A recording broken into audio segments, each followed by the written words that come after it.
trans ally to a transphobe.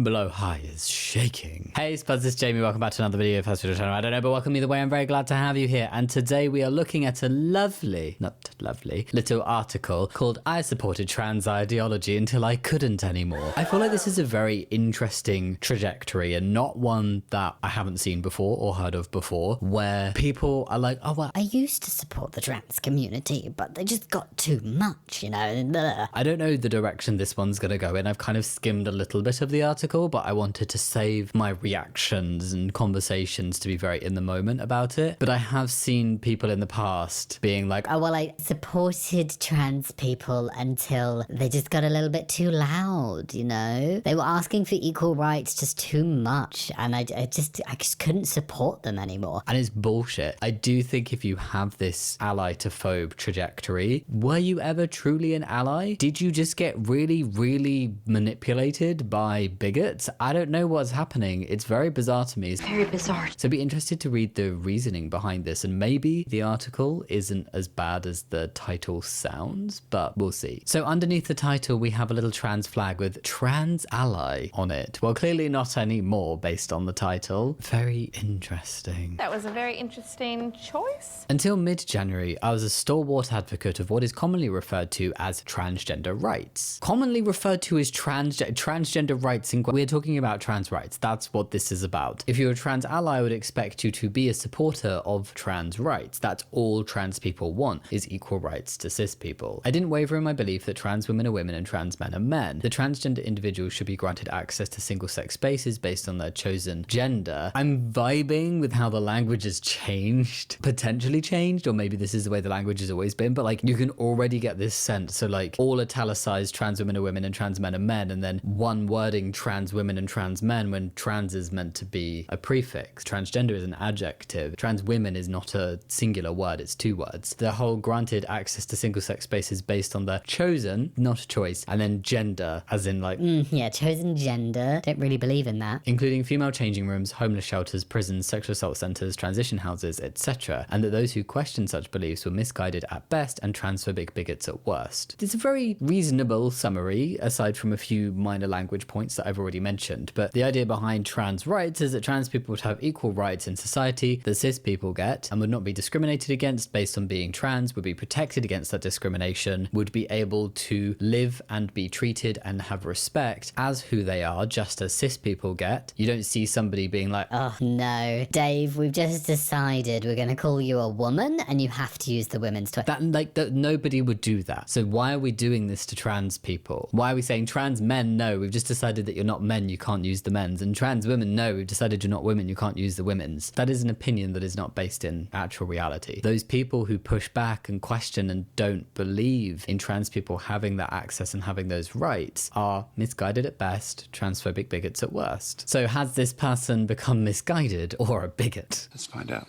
Certain aspects of trans activism would occasionally unsettle me, such as self-identification being the primary requirement needed for trans women to compete against female athletes and on women's sports teams, but I pushed those concerns aside. I call bullshit. I'm not getting sucked into your bullshit right now. I can't actually find any information that would indicate that self-identification is a primary requirement for trans women to compete against women athletes and compete on women's sports teams. If we're talking on an elite and a professional level, every sports player, trans or not, has certain requirements they need to meet. It has been looked into that trans women who have been on hormones for a certain amount of time do not have an advantage over cis women. And the rest of the time we're talking about like trans women who play for their local football team with their friends who all really support them being part of that club. And it's just a bit bizarre that transphobes will take it upon themselves to be like, no, I think this hobby that you do, that all of the women on your team are totally happy and comfortable with and fully support you being there, I don't think you should do that. It's just very odd. And as soon as people say stuff like self-identification, a trans woman just needs to come out and say she's a trans woman and then she gets put on a women's team. That is not how the world works for trans people. I think self-ID when it comes to changing birth certificates would be an absolutely wonderful thing. But when it comes comes to certain levels of competitive sports, nobody can just make a statement and then walk onto the playing field. They all have to go through certain amounts of checks to make sure it's as fair as possible for everybody, although it's never an equal playing field anyway. But yes, I pushed those concerns aside. How big of you. This wasn't worth my attention when transgender individuals were supposedly being discriminated against in so many areas of society. I'd like clarification on the supposedly and what makes somebody think it's a supposing and not just like blatant in your face facts that trans people get discriminated against in multiple areas of life based on the fact that they are trans. Further, I had repeatedly read that transgender youth had a high risk for suicidal ideation and attempts, so when it came to advocating for transgender people, it was clear to me that time was of the essence. You delay the medically found scientific treatment for certain conditions, you will impact somebody's life. When it comes to gender dysphoria and being trans, you withhold gender affirming treatment, you will negatively impact somebody's mental health. It has been found time and time again. It is a very robust finding that gender affirming treatment is A, supported by major medical boards, B, is the thing that reduces gender dysphoria. It literally reduces the thing it's meant to help. C, it does greatly improve the well-being of both trans adults and trans youth to have access to this gender affirming care, and there is age appropriate types of gender affirming care depending on whether somebody is a child or a teenager or an adolescent or whatever. Leave that up to the medical professionals. Most of my activism occurred safely behind a keyboard on social media platforms like Twitter. During this period, I gained a number of friends and followers, both trans and non, whose similar beliefs in the importance of transgender rights galvanized me further. I discounted those who didn't agree with my belief system, or rather shouted online at them in 280 characters or less. I used my PhD in clinical psychology as a sword, despite the fact my knowledge of the science and psychology of sex and gender was minimal. Most people who disagreed with me were women who repeatedly stated that males could not become female, and that while the rights of every individual in society must be respected and protected, except they don't think that. They don't. It's a fluffy bullshit said as a way to try and polish the turd of their transphobia. They're like, transphobic, transphobic, transphobic. Oh, but everybody deserves respect within society. But that directly goes against literally what you've just said about trans people, which was fully just disrespecting us and saying that we don't deserve equal rights. It doesn't go together. It's like somebody kicking your car door and then being like, oh, but I really think that you deserve to have an undamaged car. But you just kicked it, mate. The rights of one group, trans-identified people, yeah, full on, fallen down the... People who say trans-identified, problem, no, red flag. Trans-identified people cannot be realized at the expense of another, women. But rights are not pie. Trans people having rights do not impede on women's rights. And actually, what we see is stripping back trans rights negatively impacts women. Because when we're putting all of this scrutiny on other people's bodies in society and strangers' presence in certain scenarios, cis women will get questioned too, and have been questioned and do get questioned, and that has only increased since things like the UK Supreme Court ruling back in April. It is also true that when it comes to bigots and right-wing politics and shitty, arseholey, misogynistic, homophobic, transphobic, racist men, they do not care about any marginalized group. Trans people are the first on that rung to be shat upon, but I'm telling you, they are moving up the rung, okay? Are you seeing what is happening with immigration right now? Are you seeing what's happening with Stonewall, with B being removed from the Stonewall Monument? Are you seeing that charities and organizations that are being targeted in the name of like transphobia actually also impact cis, lesbian and gay people as well? Are you seeing that the Supreme Court has been asked in America to repeal gay marriage? This is all happening because they've got a foot in the hold by hating on trans people, hating on people of color, and it's just going further and further and further. So women who are transphobic, what are you doing? LGBT plus people who are transphobic, what are you doing? Any marginalized person who is transphobic or bigoted towards another marginalized group, what the hell are you doing? Honestly, I don't even know what to say to you. When I asked why I believe trans women were, in fact, women, I asserted that some boys and girls are born in the wrong body and that our brains are gendered, thus trans women had a male body but a woman's brain. Very simplified language that is used to help cis people understand kind of what it feels like to be trans. Be like, born in the wrong body. Just think of being trans as another way of being human. Being a trans man is just another way of being a man, just like being a short man is another way of being a man. Bodies are slightly different. My body as a trans man is not identical to that of a cis man. The body of a short man is not identical to that of a tall man. Fine with some things like being trans versus being cis, the differences are bigger and have a bigger impact on people's lives, but it does not stop people from being their gender. I don't know why some people want to be so rigid about it. Life is so much more fun. Life is so much richer and more full and happy and fulfilled when you strip back these weird stipulations and expectations that you have of society and have of yourself and have of other people. people. When asked to elaborate, I pointed to the vague notion of knowing and feeling rather than terms that were rooted in science and could be operationalized. I mean, what is rooted in science is the multiple studies that have found that the brains of trans people, even those pre-hormones, are more in line with their gender identity than their assigned birth sex. Also, the findings that show the gender affirmative approach having a great positive impact on the lives of trans people and their well-being and reducing gender dysphoria, and also the hypotheses that do have support within nature but are impossible to test among humans, because what we do know is that the brain and the genitals develop at different times within the womb during fetal stages, right? And different levels of hormones, or the wrong level of hormones, when one develops over the other, can lead to people being trans. That is the hypothesis. There is evidence that this is potentially how trans people come to be. I feel like as a cis person, it is not your role to be like, I can explain what it's like to be trans. Let me explain what being transgender means. I think you can help educate other cis people around you, but really the ultimate proof that trans people exist is that there are trans people in the world. Are you not seeing how hard it is for trans people? And now it might not be very easy to be trans at all in a lot of places, but it's easier than it used to be. And there is access to gender affirming care, at least in some places in the world. There is legal protection, at least in some places in the world. Yet despite the fact that it is and has always been very tricky, both personally and societally and medically speaking, to be trans, there are still trans people, and there always have been trans people. There is literally evidence that there were trans people back in ancient times. Yet, oh no, Karen can't figure it all out with a quick Google search. Oh, Karen. When asked to explain further, I resorted to circular reasoning. Some men feel like women, and only women can feel like women, therefore some men are women. Well, that is a very weird way to explain it. Like, some men feel like women, because you're literally then describing a trans woman as a man, which automatically puts you on the back foot when trying to explain something, because to the person you're trying to explain it to, you have then framed that woman as a man first and foremost. So this is a very bad way of explaining it, and if this is how you kept explaining it in your head, then you are constantly trying to remind yourself, Oh no, trans women, men. They are men who want to be women. So it's unsurprising to me that maybe this person who had these feelings all along has ended up where they are now, of not being trans supportive. Because if you've always seen like trans women are men who just think they're women, that's not the most trans positive message, and definitely not the way as a cis person you should take it upon yourself to explain what being trans is. If somebody tried to explain my transness to somebody else and they were like, oh yeah, Jamie is a woman who feels like a man.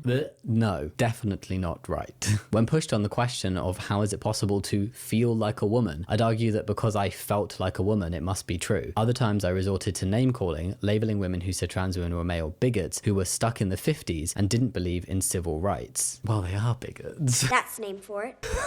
If all else failed, I'd mention my PhD. I have a question though, because I feel like this gets thrown around a lot, and this person seems to, back in the past, have used their PhD as a weapon against transphobia. However, I'd be really interested to know, it sounds like it's a PhD in clinical psychology, so not a research-based PhD. There's so many different areas of psychology and so many different areas that you can get a PhD in. So like my wife Shaba could be like, I have a PhD, therefore listen to me about trans people. Well, she doesn't know a lot about trans people because, you know, she's married to a trans man and has gone out and done her own research and learning and everything. Her PhD doesn't help with that because it is nothing to do with trans people. On the other hand, my PhD was literally into trans development and well-being. So like I could sit here and say, I have a PhD, I'm also trans myself, therefore perhaps I would like to explain a little about being trans and the science behind it and how it feels. But you can't just be like, I have a PhD. and I feel like maybe somebody who is willing to be like, I'm going to rely on my PhD to get people to listen to me, perhaps it is in this realm. But if it is, absolutely terrifying that somebody has been sucked into a bigotry rabbit hole so hard that they would go against their literal specialty, because the facts are all there. You'd have to literally be denying science to do that. I mean, they are denying science, but you'd have to be denying science that you have actually looked into fully. So I'm going to assume this person's PhD isn't specialized into the area of like gender and trans people. Therefore, what good is it? Just asking. Then I would end the conversation, as I did not believe I needed to reflect upon this further. After all, I had federal law backing me. Clearly, I was on the right side of history, and so instead of listening, I kept climbing my personal peak, feeling more righteous the higher I went. I mean, especially with recent things that are happening, the law doesn't always support what's morally right, what's scientifically right. Honestly, take guns in America. Dangerous, cause so much harm. The world would be a better place if people could not so easily get guns. However, there's a legal right in America for people to own guns. Doesn't make it okay. I'm not going to sit here and go, Oh no, it's fine because it's law. no, we can say that some laws are bullshit. But earlier this year, everything changed. In January, information about the alleged misbehavior of a self-declared trans woman, JY, was revealed. Are you telling me that they went from a trans ally to a transphobe because of one arseholey trans person? I have a news flash for you. If one shitty person in a group is going to make you turn against that whole group and see that entire group as bad, you should literally hate everybody. There are shitty people in every community, marginalized or not. There are shitty people everywhere, but they're not the majority. What happens though is the media likes to pluck out bad eggs of the trans community or any marginalized community, bad eggs who are immigrants, bad eggs who are gay, that kind of vibe, and push the narrative that this is normal behavior for that group of people when it isn't. Initially known for filing human rights complaints against 16 Canadian women who decided to wax male genitals, JY was now alleged to have made predatory comments about young girls online. One comment JY allegedly left said, "Every single time I take that ferry, there's field trips with 10 to 12-year-old girls on it. If a girl asks me for a pad or tampon and help on how to use it, if it's her first time, what do I do?" A selfie of JY in the women's washroom, which included girls standing in the background, also began to circulate. I'm not defending somebody being creepy. I'm not going to sit here and be like, Oh, just because they're identified as trans, it must be fine. no, absolutely not. If somebody's acting creepy and inappropriate and like a dick, call it out. Call it out on that person, but don't put that behavior on an entire community. Why is there so much information about the behavior of one person? This is irrelevant other than saying this one person is not okay and has done bad things. I don't see what this has to do at all with the trans community as a whole. Understandably outraged, many women and several men tried to discuss their concerns about JY's behavior only to be silenced for referring to JY as male. I mean, even if a person is shitty, that's not an excuse to start misgendering them. Like, I see a lot of people use the excuse of like they don't like Caitlyn Jenner to then start dead naming her and using male pronouns. That's not okay. I don't particularly like Caitlyn Jenner. There are many trans people I don't particularly like. I do not think it's okay to misgender those trans people just because you don't like them or just because they've done a bad thing. That opens the door to saying, Oh, well then it's okay to just misgender trans people, isn't it then? so not being called out for calling out the bad behavior, but being called out for being transphobic whilst doing so. On Twitter, temporary, up to 7 days, and permanent suspensions were doled out, making it increasingly clear that the transgender umbrella was successfully being used to shut down any discussion of JY's actions. I don't know who this specific person is. So when I'm saying like shitty behavior, bad person, I'm speaking in hypotheticals. If somebody was actually a bad person, is not speaking about the behaviors and the wrongdoing that would have been silenced or aimed to be silenced. It's if people were using it as a way to be incredibly transphobic, because this is what we see. We see one trans person be a bad person, and the amount of hate that is then extrapolated onto the whole community is ridiculous. So if there was a tweet that jumped off by misgendering this individual trans person, saying what they did wrong, and then being really shitty to the whole community because of it, yeah, that should be removed. Speak about what this person has done. Don't speak about it in reference to the whole community. I've seen this happen so many times. I have seen marginalized people get rightfully and appropriately called out for their wrongdoing. So many times though, I have seen the whole trans community villainized because of the actions of one bad trans person. And that does deserve to be shut down, because you cannot vilify an entire community for the actions of one person. If we did that, every single community would hate each other. Once I became more aware of the policing happening around the supposed misgendering,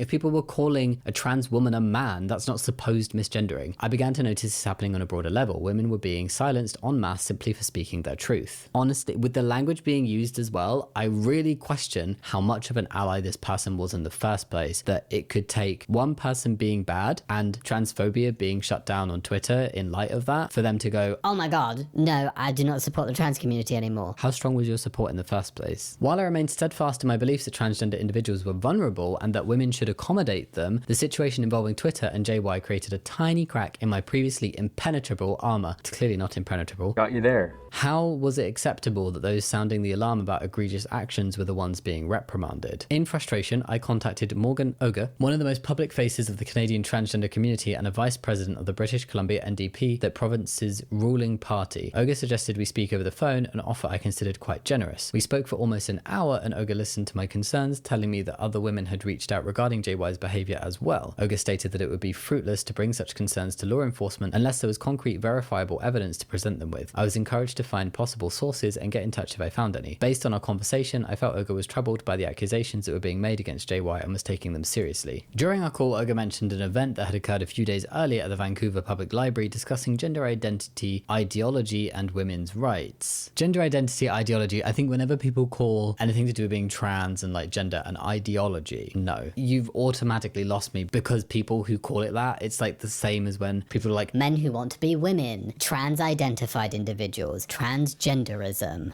you don't know what you're talking about. While I was not at the presentation and could not comment on what occurred, I was struck by Olga's description. It was like 1933 Berlin. My husband and children are Jewish, and I couldn't stop thinking about this simile, which struck me as extreme, particularly as it was made by a very public representative of a political party. I think parallels can be drawn if we can see the same patterns happening in politics and the way people speak about things. I think as well it's important to remember that LGBTQ plus people, including trans people, were impacted by World War II and by Nazis, and there have been transphobes more recently try to deny that trans people were impacted. So it's potentially not as extreme as this person thought it was, and especially if they were not present and did not know how things were discussed or the language being used. Somebody who was there has commented saying, there are some comparisons here. It was at that point when I was told challenges and questions about gender identity ideology in defense of women's rights were equal to the lead up towards one of the worst genocides in human history that I had my WTF moment and I began to tip. It was like 1933 Berlin. I think it's a conversation of control and dictating to people who they are and what they should be, and persecuting people based on them not being this ideal standard. And trans people, along with many other people, were very much persecuted back in the 1930s and 40s by Nazis. I can't see where it's specifically been said that this person was told challenges and questions about gender identity, ideology, and defense of women's rights were equal to the lead up to one of the worst genocides in human history. Like, based on how they've described things, I'm not sure where that fits together. And I clicked on this link. Somebody went to an event, and somebody who's part of that event is a person who advocates for, or at least advocated for, reparative therapy in trans kids, which is basically conversion therapy. I think they've probably understandably come away from that feeling quite horrified that there's people out there trying to limit trans people from living their lives and transitioning and being themselves. And it's very oppressive and it goes against basic human rights. But I still don't see how this has led to like this comparison of like, oh, because somebody said it felt like 1933 Berlin, oh, that means that challenging gender identity and being told it's like the Holocaust. Like, that's a big leap to make. And unless there were things said that haven't been written down here, I'm unsure of how that was gotten to. In the days that followed, I found it more and more difficult to maintain cognitive consistency, a term coined by Leon Festinger in 1957 in his book A Theory of Cognitive Dissonance. The term describes an individual's need to have behaviors match thoughts, attitudes, and beliefs. How could a feminist speaking at a public library about women's rights be compared to the beginning of Hitler's reign? It couldn't be, and more importantly, it shouldn't be. We need to learn from the past though, right? It's really important to see those same patterns happening so that we don't repeat the shit of the past. And if somebody who actually attended was like, wow, some of the stuff being said gives me these vibes of this sense of like discrimination and control, and it's a bit uncomfortable. Like, somebody who wasn't even there is now questioning it. And also, you cannot hide your transphobia behind feminism. True feminism is including all women in your feminism. Trans women are women. And just because somebody stands up and goes, I'm a woman and I'm feminist and I don't like trans people and this is why, and then they spurt a whole load of bullshit but hide it behind, but I'm a woman and I'm a feminist, so therefore it's okay for me to say this, does not make it okay for them to say that. You can call somebody out, you can say that somebody's behavior is inappropriate, even if they are also in a marginalized community themselves, and even if they are trying to hide behind that status, behind their activism in another area to be a bigot towards another group. That doesn't excuse it. Again, rights are not pie. You cannot stand there and go, I'm a feminist, this is why we shouldn't support trans people, and this is why trans people hurt women's rights. Because trans people and trans rights do not impact women and women's rights. So if this is all it took for this person to be like, whoa,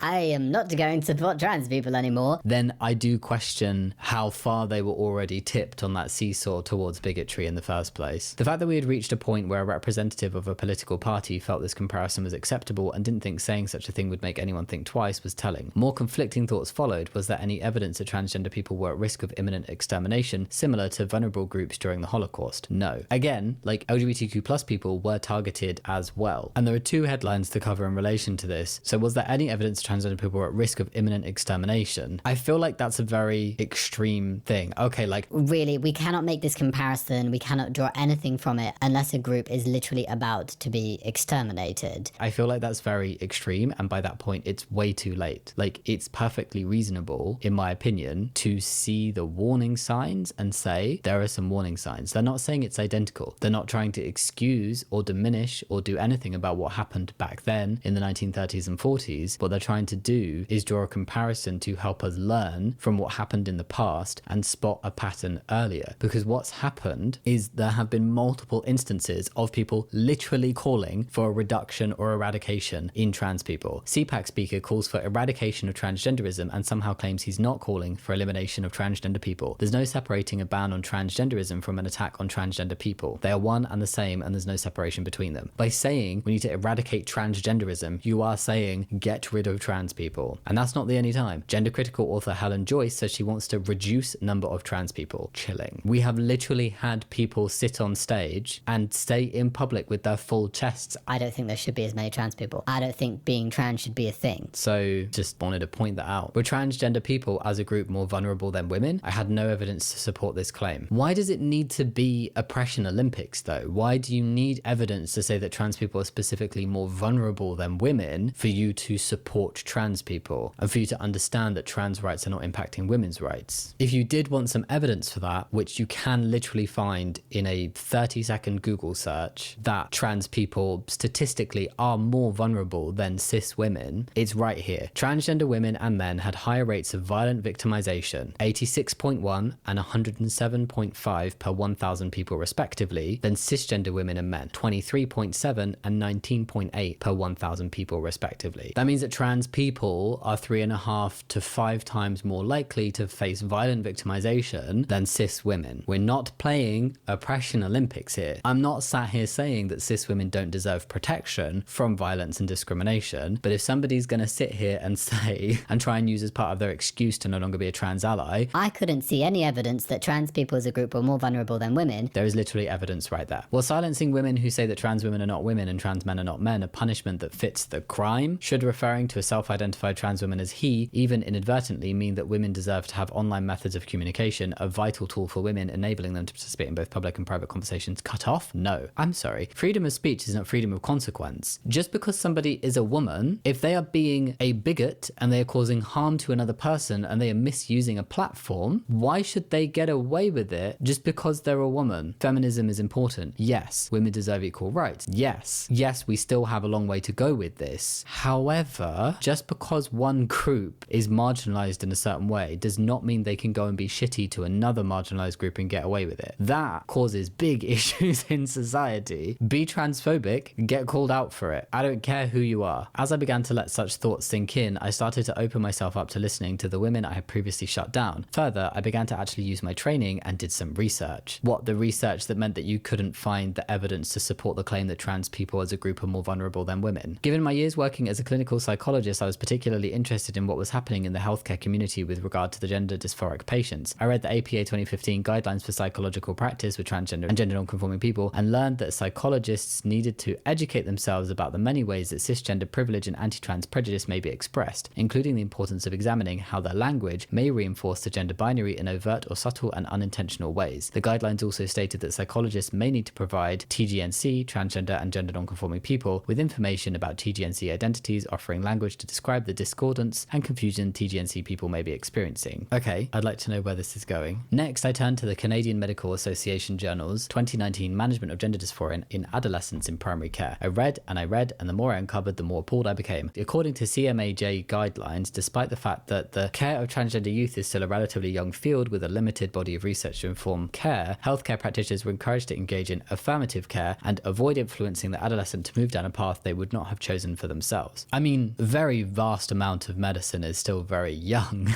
Trans people have existed for a really long time, and interestingly, we would know a lot more about the gender affirmative approach and trans healthcare and trans people as a whole if Nazis didn't burn all the books back in 1930s. So just an interesting tidbit. Is it tidbit or titbit? Also, literally all that's being said here is, hey, healthcare practitioners, we don't do conversion therapy on trans people. All you're saying to a child, if they're coming in and they were assigned male at birth and they're like, I feel more comfortable presenting as a girl, and this is the name I want to go by and the pronouns, and I want to try wearing these types of clothes, and I like playing with these toys. And a healthcare practitioner goes, okay, we're going to support you in this path that you have taken for yourself, and we are here to see how that progresses for you. What the is wrong with that? Oh my god, you're letting a kid be themselves. What a travesty. Do you know what happens if you don't do that? You have that kid and you're like, no, you wear these clothes, you play with these toys, you play with the boys, you go by boy pronouns, and that is who you are. No, you cannot grow your hair out. Go. And what do you end up with? A really miserable kid. Really miserable. And did you know that at a 5-year follow-up, 97.5% of transgender kids and transgender youth still identify as trans 5 years later? So that is a very long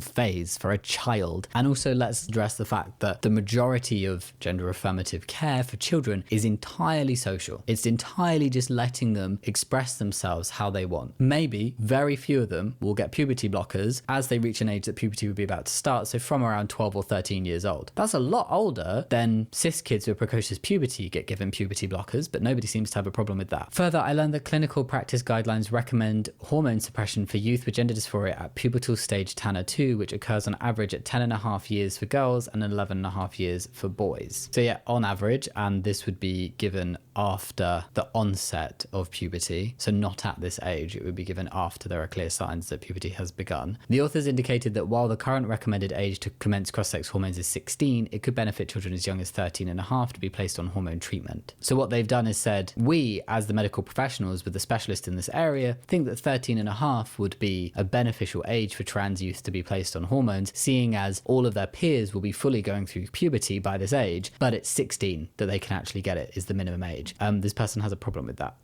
As many younger pubertal youth have been living in their affirmed gender for several years, and a prolonged delay of gender affirming hormone therapy could potentially lead to negative mental health outcomes. This recommendation was made despite the author's acknowledgement that at 16, a youth's future fertility could be permanently compromised as a result of hormone treatment, unless they choose to undergo fertility preservation procedures such as sperm or egg harvesting. The authors then admit that very few youth with gender dysphoria opt for fertility preservation procedures, and I wouldn't either. Why are cis people so pressed about trans people's fertility? Why is it given as the be-all and end-all that you need to have biological kids? There are also many factors, many things that are not being trans that can impact somebody's fertility either in childhood or in adulthood, and nobody has an issue with that. There are so many medical treatments and interventions that can impact fertility at multiple different ages, and this is a could be permanently compromised, not a will definitely be permanently compromised, and they are given an option to preserve that fertility. If this had been given to me, I would not have preserved my fertility, and I would have taken the puberty blockers and the hormones. There is more to life than biological children. We have a lot of people on this planet. I made the decision at 17 because back then it was slightly less known about how just taking testosterone would impact your fertility. Turns out fine. It's fine. They know a lot more now. If you come off testosterone, a majority of people within 6 months would be able to have some kind of fertility treatment, and voila. It's no surprise that most 16-year-olds who are commencing cross-sex hormones, not to mention 13-year-olds, well, where are these 13-year-olds? It was said it could benefit, but the current age is 16. Do not care about whether or not they will be fertile at 30. There's no guarantee that anybody is fertile. So doing something as a kid, does that mean that any child who needs any kind of medical intervention to save or improve their life should not get it if there is a risk to their fertility, regardless of what it's for? And this is again a double standard that we see within trans healthcare, where it is deemed unimportant. It should not be taking place. All of these other things that people grasp at that are literally issues with so many elements of medicine and isn't even a guarantee with transitioning. People are like, No, that's why it shouldn't happen. okay, have that same energy for every medical treatment that a child could receive that could impact their fertility. Go on, but they don't. It's like puberty blockers. There's a double standard. Given that the prefrontal cortex, a section of the brain that weighs outcomes, forms judgment, and controls impulses and emotion of teenagers, is not developed enough to truly anticipate long-term consequences, why would any health professional allow teens to make such a life-changing decision? How does this kind of advice not constitute malpractice? But if you don't, you are making a decision for them that is a life-changing decision that means that that child is going to have multiple other surgeries in the future because you are stopping them from transitioning now. Like if I had transitioned as a kid and gone on puberty blockers and then testosterone as a 16-year-old, I would not have had to have top surgery. It's again this double standard of like, well, we trust cis kids, but we don't trust trans kids. And because because we deem it not worthy enough medical intervention, we want to force them into a life-changing path that is away from what they are saying is right for them. And also, they believe the prefrontal cortex is fully developed around 25 years of age. So based on that logic, does that mean that nobody should be allowed to transition until they are 25 years of age or older? Because if you're using the prefrontal cortex as an argument, does that mean an 18-year-old shouldn't be able to transition, even though they are an adult and can legally do all the things an adult can do in many countries? I know it's 21 in the States for some things and other things. Okay, by the time you're 21, you can legally do everything that you can legally do, like drinking and things. Does that mean that a 21-year-old shouldn't be allowed to transition because their prefrontal cortex isn't fully developed? It gets into very sticky territory when these are the kind of reasons you're trying to use, especially ignoring all of the information we have about how successful transitioning is as a process and how successful the gender affirmative approach is. Elsewhere, information I read regarding much younger children was equally as troubling. An article published by the Centre of Excellence for Transgender Health Considerations for Gender Nonconforming Children and Transgender Adolescents, informed readers that despite the fact that typical 1.5-year-olds can only follow 1 or 2-step commands, often express their feelings through temper tantrums, and on average can only link 2 words together, me up, children as young as 18 months old have articulated information about their gender identity and gender expression preferences. In the same article, the authors state awareness of one's gender identity does not require cognitive capacity acquired in adolescence. And this is exactly what we think of cis kids, because people will categorize children as cis het and be like, Oh, he's going to be such a ladies' man when he's older. Look at how he flirts with Janice. and he's literally 18 months old. Why is that appropriate? You are directly going against the scientific research. It's like This person has gone, oh, and then I went and I did some digging and reading. And despite the fact that the science was actually telling me this thing, I didn't like it. So therefore, I'm not going to listen to it. and they said an article published by, and then when you click on the link, it doesn't take you to the article. So I don't know where this article is. But what they mean by that is an 18-month-old may be able to express what they want to wear or how they want to have their hair, like through other cues. It's not them going, Mummy, Daddy, put me on hormones right now and let me have surgery tomorrow. that's what this person is acting like. They're like, oh my God, the children. Won't somebody please think of the children? This statement implies that a youth's level of intellectual functioning need not be a deterrent when considering medical transitioning. But who's talking about medical transitioning for an 18-month-old? Nobody. When you write things in this way, it is so deliberately or accidentally duplicitous and insidious and just not accurate. They're saying they have found in research children as young as 18 months can express in some way how they feel about their gender expression preferences, so what they want to wear. They're not saying, therefore, put them on estrogen or testosterone, because that's what this person is behaving like. They're saying, but they're not doing that. Touching upon the issue of future fertility, the authors explain, for youth whose pubertal process has been suspended in the earlier stages, followed by the administration of gender-affirming hormones, development of mature sperm and egg is unlikely at the present time. Again, people get so hung up on this as a thing. Why do you give a shit about one 16-year-old's future fertility? Why is that any of your business? In studying various guidelines for health professionals, I found that the overriding message was the same. When it comes to trans-identified people, the situation is urgent. If you ask questions, you put the lives of vulnerable individuals at risk. It might already be too late. Affirmation is the only option, even if the interventions used on children and teens may lead to severe consequences, such as permanent infertility. You say such as, but what are the other ones? Including possible fertility issues. It's all very nuanced in the languages, and this is very deliberately emotive. So it's like, it's urgent. It might already be too late. Do you know what the process is like to transition for adults, let alone kids? It's pretty atrocious.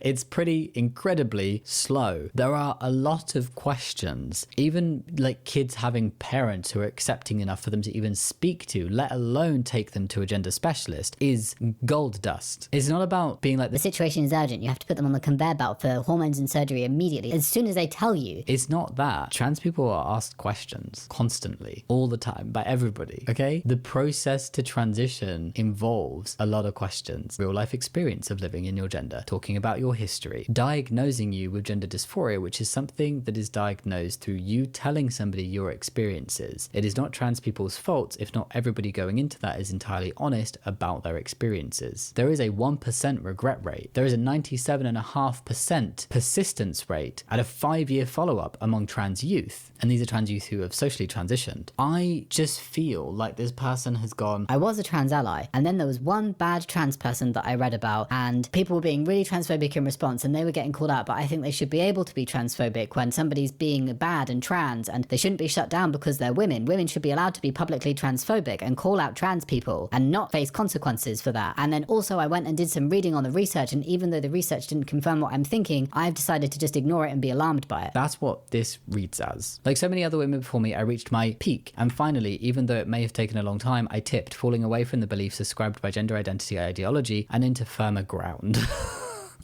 Okay. I was no longer willing to affirm transgender individuals at any cost, especially if it cost us women's rights. What women's rights are being spent? What's the cost of women's rights for trans people to have rights? And if you start bringing up women's spaces, just reminding you that trans inclusivity is very safe for everybody, particularly trans people, but also everybody. There's no increased risk to cis people, including cis women, when trans inclusive policies such as in bathrooms and changing rooms are applied. And actually, trans exclusionary policies have led to more cis women being harassed in women's spaces. So how on earth are trans rights and women's rights in opposition to one another? They are not. Do you know where this all started? This is misogynistic men, and then people have listened to it and gone, I am a feminist for believing the words of a misogynistic man. they've not done that knowingly, but like the people that started all of this shit and building up this villain persona for the trans community don't give a shit about women. So the women who are being transphobic and uplifting the views of these misogynistic men in the name of feminism, it's a joke. It is an utter joke. I was no longer willing to agree that the end, transitioning a teen, necessarily justifies the means, using scare tactics about suicide on parents. I don't think stating facts about certain processes is a scare tactic. It's just saying, hey, did you know that if you jump in a really fast moving river, you may drown? It's just saying, like, maybe you should think about not doing that because the outcome could be bad. Consider. I was no longer willing to perceive every transgender person as made of finely spun glass, too fragile to be questioned and capable of being broken by mere words. Oh, well, thank you. I, as a trans person, do not want to be viewed as made of finely spun glass, too fragile to be questioned and capable of being broken by mere words. I'm not too fragile to be questioned. I will not be broken by mere words. However, I will call out transphobia and I will call out shitty reasoning. I was no longer willing to sacrifice truth and ethics for political correctness. Now when I reflect on my switch from being an unrelenting trans activist / ally to being critical of gender identity, ideology and legislation, I'm chilled at how easy it was for me. I'm chilled at how ridiculous the reasoning for going from being a trans ally to a transphobe, it sounds like, or anti-trans, if you would prefer I not use the phobe word, which can cause offense to many transphobes. I'm chilled at how easy that process was and how shit the reasoning is. I'm chilled at how easy it was for me, a psychologist now retired, ostensibly trained to understand the human mind, to become so caught up in the momentum of trans rights that I avoided critical thought, much like a new member of a cult. There's been several people like talk about switching the other way to this article, and what they've been able to describe is quite specific behavior that made them very uncomfortable, that is actually uncomfortable, that these gender critical people were doing as a group, and the hatred they were spreading and the tactics they were using to manipulate people into joining their ideology and their cult. And while I'm reluctant to call trans activism a cult, did you not just do that? I'm aware of many disconcerting similarities, the absolute refusal to allow anyone to criticize issues, silencing, smearing and ostracizing those who do ask questions. In this case, labeling them transphobic. I hardly think labeling somebody as transphobic when they're being transphobic is silencing or ostracizing or smearing. It's literally just calling a shit a shit. Do tell me the last time you saw trans people actually just be able to speak about our lives. The reason why you feel like this is the case is because the media is telling you that. It's because whenever you hear about trans people or see trans people in mainstream media, it's posed as a debate and you see somebody literally sat there having to fight for the fact that they exist and having to argue for their validity in this world. You don't just get to hear from trans people. Trans people are baited into going on to these talk shows where somebody is going to be absolutely abhorrent to them, but do it with a smile on their face, where you watching might not fully realize what's being said, but that trans person knows damn well what's being said and is calling it out, but oh, they're seen as the angry trans person. You can't be silenced by a group or ostracized ostracized by a group who is so painfully silenced and ostracized themselves. Like, when have you actually heard from a trans person about the ideology of transgenderism and pressuring individuals, from parents to health professionals, to blindly adhere to the view that some people are born in the wrong body and that the only way to fix this error is through medical intervention such as puberty suppressing drugs, cross-sex hormones, and various surgeries, rather than with psychological intervention? That's like saying some people are born gay and the only way for them to have a fulfilled and happy life where they can live truly as themselves is for us to accept that they are attracted to people of the same gender, and if they were to get married or be in a relationship, it would be with somebody of the same gender. Why do we do that rather than just telling them that they should be straight? Why are we accepting this about them? This is bad. No, we should be having psychological intervention and telling people that they are straight. It's called conversion therapy. It's very problematic for all LGBTQ plus people, the T very much included. Gender affirmative approach is a medically approved approach. It is the approach that leads to the best mental health outcomes. It is the approach that literally reduces gender dysphoria. And psychological intervention, you're basically trying to say, let's try to convince somebody psychologically that they are not the gender that they identify as. That is conversion therapy. And much like in a cult, those who push gender identity ideology discourage independent thought and instead respond to requests for evidence and facts to support their beliefs with platitudes, mantras, and scare tactics repeated over and over until they become reality. There is so much research that if this person was like, so I went and did my own research, there is so much research that they could have brought to the table here that would have very much disproved what they are talking about. Right the way through, there is so much. They got scared because they read some things. I don't really understand what's going on. One trans person was bad. I saw people getting mad at those who were being transphobic towards the bad trans person, and so I got worried. And then I saw a woman get called out for being transphobic, and then I got more worried, and then I did some reading about the guidelines for gender affirmative approach, and I don't like it.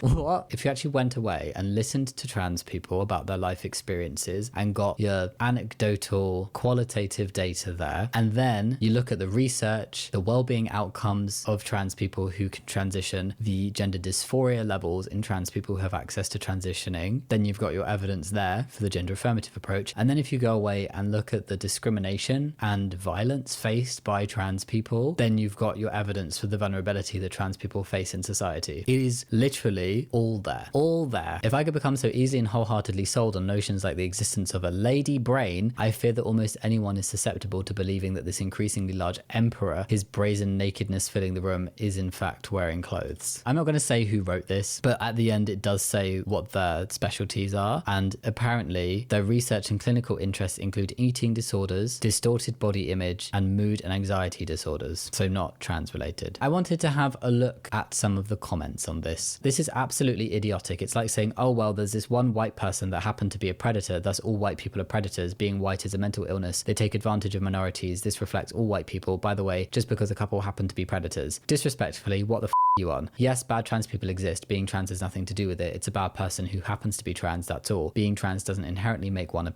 or a creep. I can't believe that someone with a fucking PhD doesn't even realize this. You give really good points, and as a PhD in psychology, you do sound like you know what you're talking about. However, this just feels like an opinion, and a very biased one at that. I am really questioning, like, if you rely so heavily on your PhD in your life and have relied on it in the past to prove your point in things and mention it so much here, where is the research? Where is the PhD angle? Where is the research brain in this piece? It is literally just opinions. You're quoting what other people are saying that doesn't actually prove anything that you're saying, but then you're saying you don't like it. As a person with PhD, your points would be more valid if you would have included your own clinical studies with real trans people with an unbiased conclusion. Perhaps you should have interviewed families with trans youth. Your opinions are damaging and not feminist. Total the opposite of feminism. So in other words, anti-trans propaganda worked on you and you felt like making a whole article about it. I supported trans rights until one was a predator. Lol, give me a break. I suppose you figure that religious people do not deserve to practice their faith and should be persecuted by the law for it, since many religious leaders are sexual predators. I find it interesting in this long brain dump that at no point you mentioned talking to actual trans people who are the topic of this debate. How many trans people have you actually met and had an honest, friendly discussion with? Not activists, not doctors, not criminals, but just normal everyday people who happen to be trans. Also, no trans person I've met or talked to has suggested anyone can self-identify and compete against cis women in sport immediately. Any activist who suggests that isn't speaking for me as a trans person. There have been rules around hormone levels for years and trans athletes have respected those. And that's all I want to look at for today. Thank you so much for sticking with me on this much longer than thought video, but I wanted to cover it thoroughly. I feel like a lot of the stuff said in that was just, it was just a thought piece. It was just somebody being uncomfortable with like little nitpicky elements and then seeing one bad trans person and it unraveling their entire support of a group. I do question how strong that support could have been in the first place. Their language was all over the place, and calling like being trans an ideology is very problematic. It just felt like they were saying, oh, it's okay to like be transphobic. If you're a woman, you should get away with it. Don't call women out for being transphobic. That was in there. If you did like the video, think about giving a thumbs up and subscribing. You can also go support me over on Patreon. You'll also see some names going up the screen of my lovely Patreons, and a big shout out to my top tier Patreons: Albar, Bill Dad the Shoe Height, Chloe, Dylan Irving, Eldon K, Gosco, Iona Balash, Jesse Entwistle, Marv Mallow, Max Mates Mods, Night Soul, Nesta, Rachel Raptor, Randy, Riley Ray, River Champagne, Sally Drew, Sarah Hobbs, Sienna Lamb, Slayer, Spring Metal Dragon, Sugar Joe, TNS Mom, the Paisley Prince, and the Third Hat Man. Thank you so much for all your support. I really appreciate it. And yeah, thank you so much for watching. I'll see you next time. Much love. Bye.